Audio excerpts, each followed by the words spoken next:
আগামীকাল বাংলাদেশের বিপক্ষে নামার আগে বাংলাদেশকে কঠিন হুমকি দিয়ে রাখলো আফগান অধিনায়ক রশিদ খান। বললেন, আমরা বাংলাদেশকে যে কোনো মূল্যে হলেও হারাবো। তার কারণ কালকে আমাদের বাঁচা মরার ম্যাচ।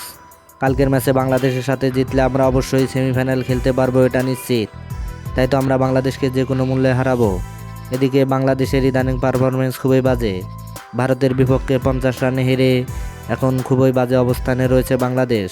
তাই তো আফগানিস্তানের বিপক্ষে বাংলাদেশকে জিততে হলে অবশ্যই বড় ব্যবধানে জিততে হবে।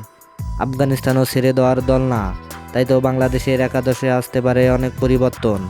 এদিকে বাংলাদেশ এবং আফগানিস্তান ম্যাচ মানেই বাড়তি উত্তেজনা। সেই উত্তেজনায় পারদ ঢেলতে পারেন রশিদ খান। রশিদ খানের একাই বোলিংয়েই কুপোকাত হতে পারে পুরো বাংলাদেশ। কিন্তু মাহমুদুল্লাহ রিয়াদ ফিনিশিংয়ে খুবই ভালো। তাই তো আফগানিস্তানকেও ধুঁকতে হবে বাংলাদেশের বিপক্ষে।